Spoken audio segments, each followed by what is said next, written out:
What's going on, everybody? So today an interesting conundrum. I bought a pen. I kind of took a chance on it on eBay, and we'll unbox it here in a minute. We'll write with it. We'll see if it's worth it to mess with. I've had mixed results buying pens off of eBay, new, old stock, vintage. Sometimes it's just easier to buy from the retailer, pay the extra money, have the warranty, have it show up in a couple of days. I don't know. This pen was very inexpensive, so it might be worth the gamble. I just hope it writes. That's always the gamble. So let's get it out of the box. We'll see how it does. And then, I don't know, maybe the gamble will be worth it. Let's check it out and see if it is worth what I paid for it. The only way it wouldn't be is if it just like didn't work at all, because it was pretty inexpensive. Let me, all right, there is, oh, so this is supposed to be a new old stock unopened Pilot, which is interesting because there is the original Pilot literature in here, which is something I did not expect. Oh, this is the original Pilot box. How about that? All right, and so we've got some PVC that it came in.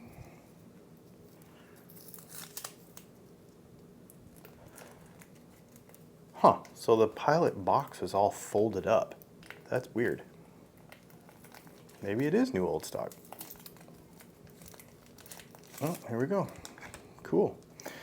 All right, so it is a Pilot, what we would call in the United States an E95S. However, this is supposed to be, according to my calculations, a late 70s, extra fine, late 70s, early 80s, extra fine Pilot Elite. So that's what they call them in other countries. Let's give you a little more light here. So here it is, it's in all black. Yep, it's got the old style underneath nib there. The filler hole.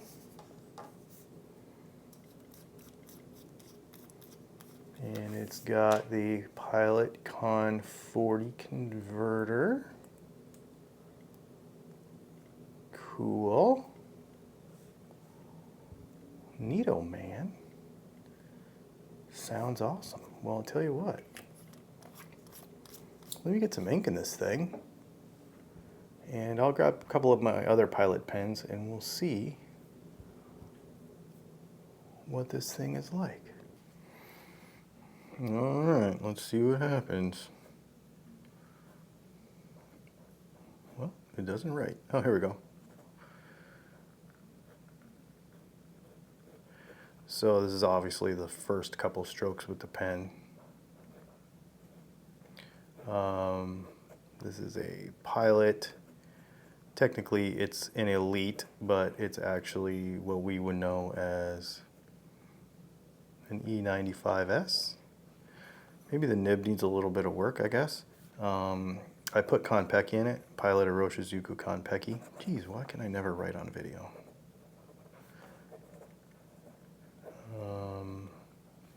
Boy, it's really bouncy. This is Maruman Namasani paper. Probably could use a little nib tuning. Or maybe just put some miles on it. I don't know. It feels really good. It's really cool. But, you know, obviously it's been sitting a while.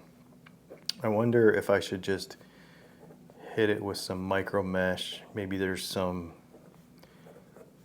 corrosion, maybe? You know, a little bit of tarnishing on the nib. think it's cool. Let me grab some micro mesh really quick, and let me just give it a quick polish, just a light polish.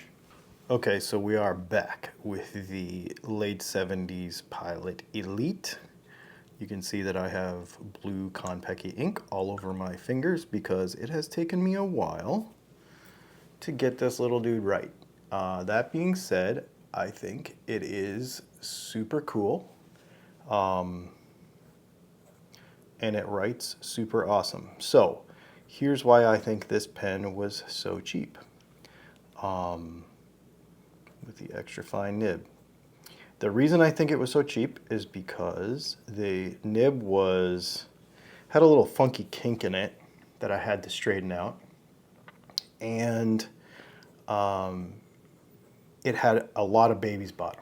So what that means is every time I went to do a downstroke or an upstroke, it would just die out on me. Side to side, it was okay, but every time I went up and down. And what it was is when I went to align the tines would get aligned, but there was a little kink on the back side.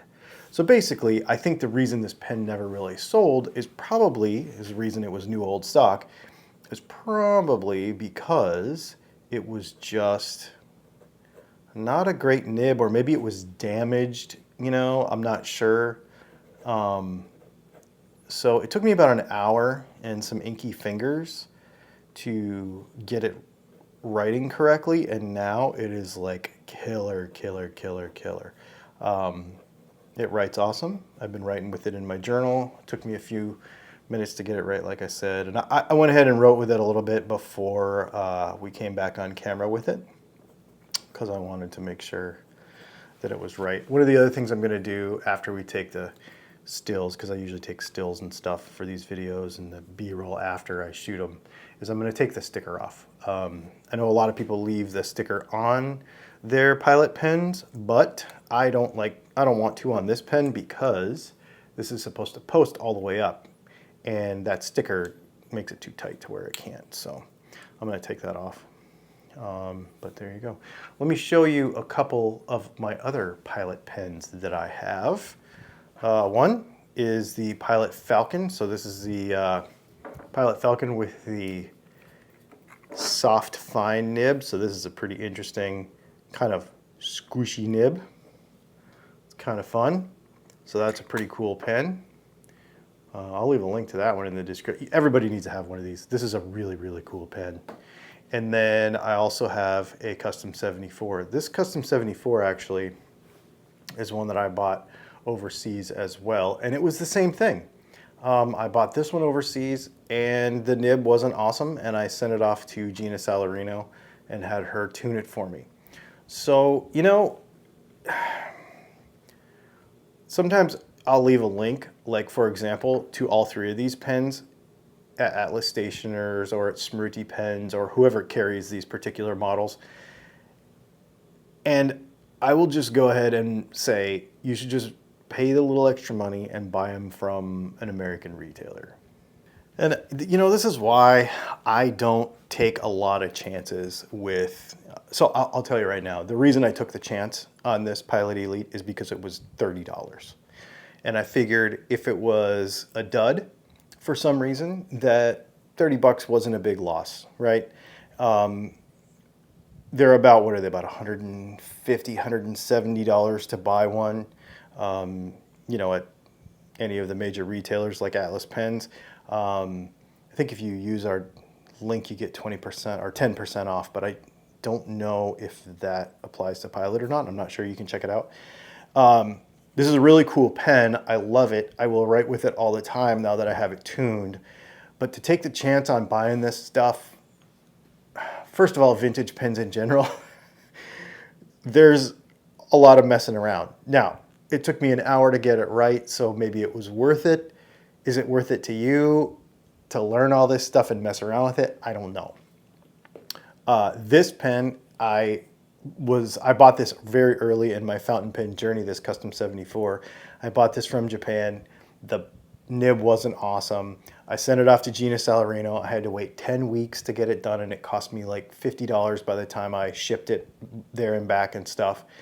So now I have almost as much as just buying one of these at a retailer in the United States would cost anyway. So if I were to just order it from Atlas Pens and get my 10% off, I probably would be at the same money, and I'd have it in 2 days, and I wouldn't have had to wait. I don't know. It's just one of those things. I'm not sure. I bought this one in Japan, and it's perfect. It's absolutely perfect. I bought another Sailor in Japan, and it's absolutely perfect. I've bought a couple other vintage pens, and they've needed work, and they've been a little iffy, and they're cool to have. Maybe I'll make some videos on them. I have an old Russian pen. I have an old North Korean pen. I like Cold War stuff. So, you know, I don't know. It's kind of a gamble. I think I overall won on this gamble. I don't know that I would recommend it though, especially if you just want to try out the hobby and enjoy writing with a pen and not get your fingers all inky, except for re-inking them. I just don't know. Let me know in the comments what you think. Do you think it's worth it to take the chance on this stuff? This one might have been worth it for 30 bucks, but for the most part, do you think it's worth it to take the chance on vintage pens or you know, any of this gray market stuff over just buying it at a retailer? I'll leave a link in the description to Atlas Pens, and you can go there and buy either of these 3 pens and get them in a couple of days. And I'm sure they'll be amazing, and they'll have warranties, and everything will be cool. And you can use Dylan10 to get 10% off. You know, I think it's probably worth it. Am I going to do this much more? Probably not. I think I'm probably just going to buy from retailers here in the United States, like Atlas or, you know, Smriti or Goulet or any of those. I don't know. It's an interesting thing. Let me know what you think. Get in the comments and chat about it. Thanks for hanging out. We'll see you in the next video.